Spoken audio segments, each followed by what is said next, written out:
नमस्कार, आप देख रहे हैं मनी 9 और मैं हूं आपके साथ विशाल शर्मा। 8वें वेतन आयोग को लेकर बड़ी खबर सामने आ रही है। लेटेस्ट अपडेट क्या है, कब से बढ़ने वाली है आपकी सैलरी और पेंशन? सरकार ने तो ऐलान कर दिया 8वें वेतन आयोग का, लेकिन पैनल का गठन कब होगा? इन तमाम सवालों के जवाब लेने की कोशिश करेंगे आज के इस रिपोर्ट में। चर्चा में शामिल होने के लिए हमारे साथ मौजूद है हमारे सहयोगी और वरिष्ठ आर्थिक पत्रकार Praveen Sharma. Sir over to you. Latest update क्या है सर? तुरंत नहीं, ब्रेकिंग न्यूज बिल्कुल बताइए। बिल्कुल।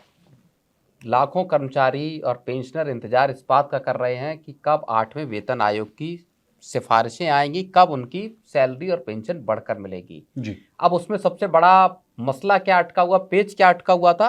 पेच ये अटका हुआ था कि सरकार ने जब से 8वें वेतन आयोग का ऐलान किया था जनवरी में इस साल, जी उसके बाद से अब तक इसका जो आयोग का गठन नहीं हुआ, उसके चेयरमैन और उसके सदस्यों का के नामों का ऐलान नहीं हुआ। जी लेकिन अब बड़ी खबर जो मीडिया रिपोर्ट्स के हवाले से आ रही है वो ये आ रही है कि जल्द ही यानी इसी महीने अगले 1 से 2 हफ्ते के भीतर ऐसा हो सकता है कि सरकार 8वें वेतन आयोग के चेयरमैन और सदस्यों के नामों का ऐलान कर दे।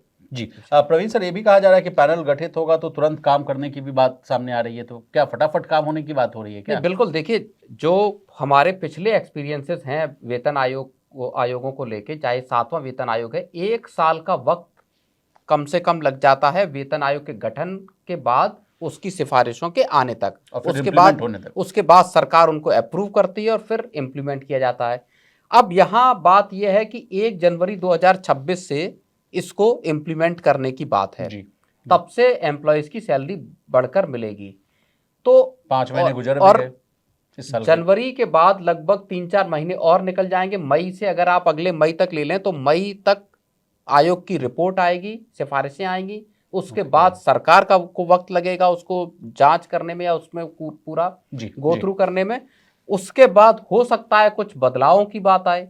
एग्जैक्टली। वो सारा संशोधन होते हुए आप समझिए कि जून जुलाई तक का भी वक्त लग सकता है। लेकिन जब सिफारिशें लागू होंगी तो आपको एरियर के तौर पर ये पैसा मिलेगा, चाहे आपके कभी भी उसका। पेंशनर्स हों या जी। सैलरी जो केंद्रीय फायदा जो कर्मचारी है हों। आपको 1 जनवरी 2026 से मिलेगा ही मिलेगा, हालांकि कभी भी रिपोर्ट आए उस पर जब भी इम्प्लीमेंटेशन हो। लेकिन सर, अब पैनल कैसा होता है इस पर भी एक एडिशनल बिल्कुल। जानकारी हम देना चाहेंगे। देखिए, प्रत्येक पैनल का जो नेतृत्व जो है एक अध्यक्ष करते हैं। आमतौर पर माना जाता है ऐसा प्रवीण सर कि रिटायर्ड सुप्रीम कोर्ट के जज हों या वरिष्ठ नौकरशाह यानी जो सीनियर ब्यूरोक्रेट्स होते हैं वो होते हैं इसमें शामिल, और टीम में आमतौर पर एक इकोनॉमिस्ट अर्थशास्त्री बिल्कुल। रहता है सर। एक सरकारी एक्सपेंडिचर को कैसे मैनेज किया जाए उसका एक्सपर्ट होते हैं। फिर पेंशन और भत्ते के भी एक्सपीरियंस्ड जो है लोग होते हैं सर उसमें शामिल, और ऐसे टीम बनाया जाता है जिसका उद्देश्य ये हो कि वेतन और पेंशन में कितनी वृद्धि की जाए ताकि हम लोग महंगाई को मात दे सकें सर। ये भी खबरें आ रही हैं कि डीए जितना अभी आपको फिलहाल मिल रहा है उसको भी मर्ज कर दिया जाएगा।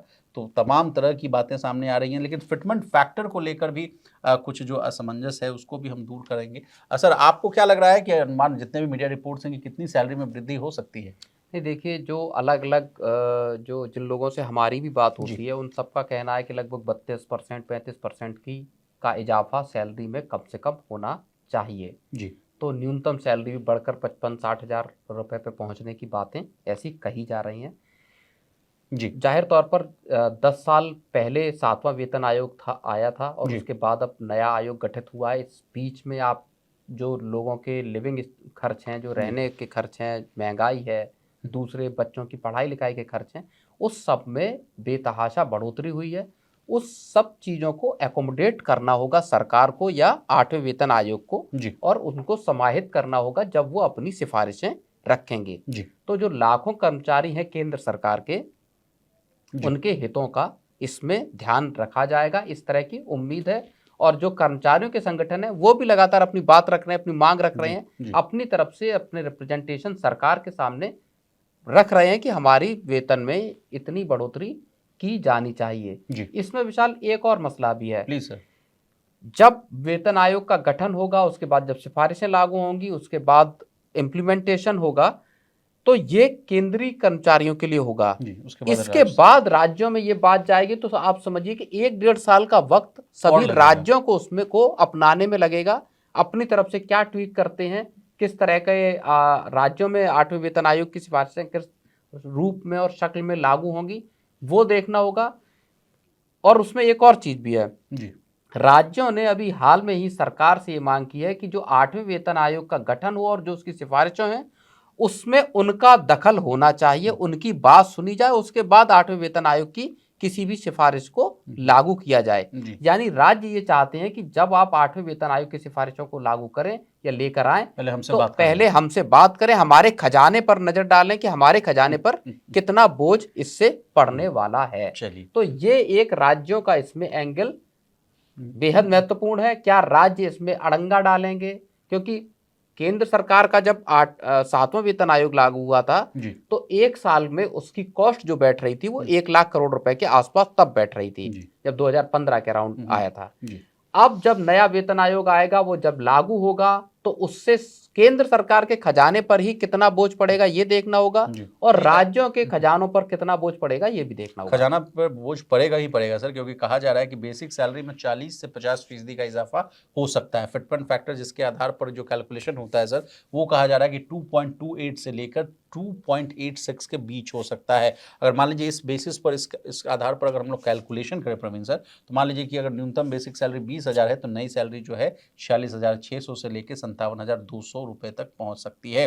एक एडिशनल जानकारी ये भी दे दें कि मान लीजिए जो बेसिक सैलरी की बात आप कहते हैं, अभी तो फिलहाल 18,000 है सर, 7वें वेतन आयोग में 18,000 था, लेकिन 6ठे वेतन आयोग में जो बेसिक न्यूनतम सैलरी जो थी मात्र 7,000 थी। 5वें वेतन आयोग की बात की जाए तो 2,750 ही थी। अब जिस तरह से आप कह रहे हैं सर कि तमाम जितने भी जो कर्मचारी संगठन हैं उनकी तो डिमांड्स जो है वो भी अधिक है, वो तो कह रहे हैं कि 3.68 का फिफ्ट फैक्टर दे दिया जाए तो, लेकिन अब देखना होगा कि सरकार मानती है कि नहीं मानती है। लेकिन अगर 3.68 की मांग मानी जाती है तो मौजूदा अगर आपकी बेसिक सैलरी 30,000 है तो सीधे बढ़कर 1,10,400 रुपये हो जाएगी। तो बनी अगर ये हो जाता है सर तो अब तक ये सबसे बड़ी बढ़ोतरी मानी जाएगी। अब जाते जाते चूंकि आप एडिटोरियल आप में सेंस है बहुत सर जबरदस्त आप समझाते हैं चीज़ों को, आपसे हम समझना चाहेंगे सर क्यों ज़रूरी होता है 8वें वेतन आयोग, जैसा कि आपने बताया कि महंगाई को मात देने के लिए और 10 साल पूरा हो गया, कोई और भी वजह होती है सर कि 8वें वेतन आयोग को लागू करने के पीछे का क्या पिक्चर होता है? नहीं, जब जनवरी में ऐलान किया गया था उससे पहले तक सरकार इस 8वें वेतन आयोग को लेके इनकार करती आई थी कि अभी हमारा इस तरह के वेतन आयोग को लाने का कोई इरादा नहीं है। लेकिन जनवरी में दिल्ली में विधानसभा चुनाव थे और चुनावों के ठीक पहले सरकार ने ऐलान कर दिया, बजट के ठीक पहले, बजट के आउट ऑफ बजट उसको जी ऐलान किया था।